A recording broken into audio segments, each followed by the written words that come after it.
make a video documenting, not documenting, more like journaling, jotting down a few new ideas for paintings, because while I do have some ideas even back from high school. For instance, I was going to do a Beethoven.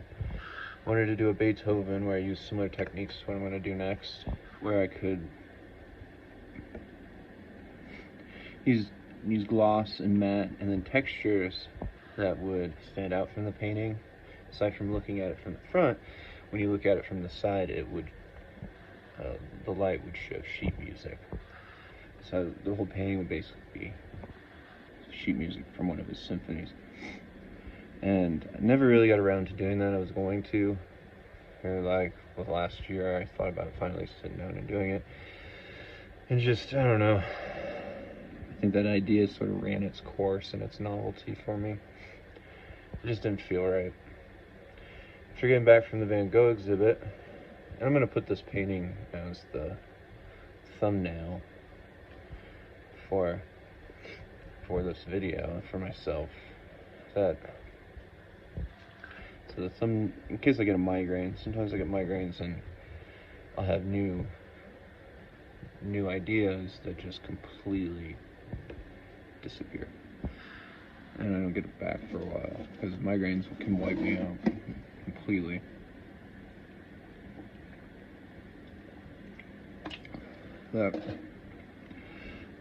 In this last painting, I did a series of 3 paintings of flowers when I got back from the Van Gogh exhibit, and that allowed me. I did all 3 of them on absinthe, which is a hell of a drug. Absinthe is, I like it way too much, honestly, and it's very expensive, but it allowed me to break the sort of structuring and molding that I've created for myself, this comfort zone that I have when I paint, just similar to the techniques and approach and what I do for that. And you trust the process sort of thing, and it just takes a lot of time. And I realized when I was looking at my paintings when I got back that they're missing something when I see them, the type of energy that he had that I lost when I used to paint like that, which had a little bit more carefree energy to it. But when I moved to oils, I was taking way too much time, just months and months to paint pictures. One even took 3 years or something. And then my last portrait I did before I left, I did something similar where I stressed my brain, and I know it doesn't sound great, but I drank whiskey for about 10 hours and painted all day. And so you can see in that painting where I'm in my sort of comfort zone and trying new techniques, but then when I get to the face, that I'm barely even human at this point. I'm painting this, and the style changes, and that style is meant to represent the person in the painting, in the process of going through what I went through, of not letting myself sleep, and basically just because I was weird after it, I remember, barely. But whiskey doesn't make me forget. Absinthe kind of makes me forget. So when I got back, I'd never tried real, supposedly real. It's import from France, absinthe, but it gave me a lot of energy. And so I get through the first painting, and I'm trying to incorporate what I learned from Van Gogh, sculpting with paint. That was the main thing that I wanted to do at first. Incorporate sculpting of the paint like he does with his white roses, and do that with flowers too, but with my techniques and the way that I like to texture. And we get to the second painting, which I really like this one a lot. It's so much fun to look at, and it looks unlike anything else that I have, and it's just some red daisies in candle. Put them in a candle. I liked the color of my candle's container or whatever. Anyway, then the third one, there was sunflowers, and it took me about 3 days to figure out how to paint these sunflowers, because I kept erasing the paint. One, I was drinking way too much absinthe. It's something that if you stem away from it and then you come back to it, it has the same energetic effect to you. But if you keep drinking it, then it sort of loses that impulsively weird nature it gives you, and it's just good liquor at that point. And so the third one on the sunflowers, I finally just said fuck it.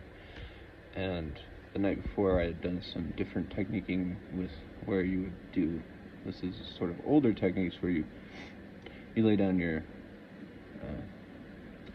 sort of brushed on foundational color, and then you paint in contrast to that, right? So then that allows you to add a lot of depth in some ways if you do it right. And then I got through that one, and right before the end, I did the flowers in matte. I couldn't get them to look right, adding any sort of glossiness to the paint, linseed oil to the paint anymore, that it already has in it. And I realized after I was done with that, and I looked at the corner, and the way that I did like the lighting around the outside, sort of, that if I put some matte paint in the corner, that's going to be at the same level as the flowers. And based on how you light that, then it forces a perspective of where the light's coming from. And though the light is on the same layer essentially as the matte, because of the way the depth is created and the forcing of the perspectives of the textures and everything, and then the lighting, if you light it just right, the light blends in, and it looks like the light is coming actually from behind the painting. Though it's on the surface of the painting, it looks like it's come from behind the flowers. And that's something I realized I've never, as far as I know, I'm not really heavily educated if anybody's ever attempted anything like that, but that's where I'm gonna go next. So I'm making this video to get the ideas out so that I can keep them if something else comes up. Sometimes I'll just, get a migraine or go off on a physics tangent and just think about physics for a week. Kind of tired. Painting, a little exhausted, but it's coming back where my brain's feeling more comfortable again with, let's make another one. And so what we're going to try to do, what I'm going to try to do, right? My brain and my body are together in this. That we're going to try to take all that technique in and bring that sculpturing of paint, right, for the flowers, like if I go down the roses, that makes it look like the flowers are literally just there. And the way he would manipulate that with different thicknesses and texturing approaches, incorporating that with my texturing style, what I'm trying to do and change and achieve, so that I can set myself apart, essentially. But maybe I can do that too with this new forced light perspective, so that depending on how you light it, you might be able to create it like light's coming from behind the flowers, or you can light it in a way that light's coming from the front of the flowers, sort of thing. That it gives you a versatility of lighting, that the flowers could look like they're, in night or in day, or something like that. And how to do that, I was debating at the store. That, it's easy to paint a glossy layer at the bottom, and then use texturing to force that perspective based on how how your technique is to paint. And then you have your sculpturing layers, and those are all in matte. Then possibly could I use the same sort of matte depth of sculpting and really just create many dimensions to it, and where that at the tops of the textures too, you can go back with matte paint, and that would allow you to incorporate, similar to what, because I was studying as opposed to my Rembrandt study where I learned to make different expressions. Van Gogh did it differently with his self-portraits. So I studied those at the museum to figure out what the heck he did, because if you went from side to side, it had a whole other unique type of eyes following you compared to mine. Mine does a similar thing, but the way he did it isn't like the way that I did it. And he did it in that he would sort of, you know, the whites of his eyes were like rounded like eyeballs, and thicker in certain areas, so that when you went to one side versus the other, it would be like looking at my face from here to here to here. So can you incorporate that sort of thing with my techniques and my textures to create almost like a V shape or a pyramid shape of texturing, where glossiness is at the bottom to reflect the most light, where you want the light to appear like it's behind something, and modulate that to what is upmost in front of, the furthest to you, the closest that something should be to you, where then you can sculpt paint differently and reduce the light structure based on if you want the light to reflect from the object.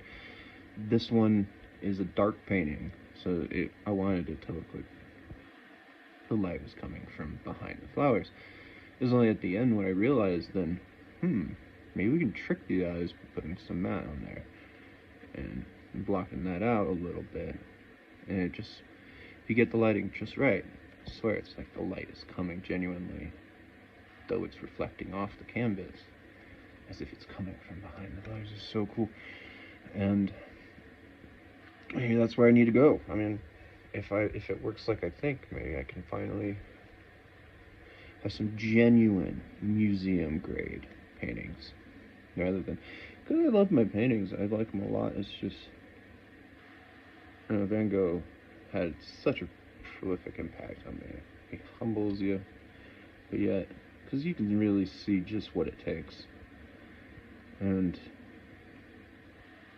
it's always been a gamble painting. It's always is. It's you're taking a chance, is what it is. It's like playing roulette, or I'm not trying to guess the exact number, but if you can get something just right, and now I know where to go with it, rather than just trying to create the depth of this painting. Now I can actually fabricate the depth. If that's even the right word. I don't know.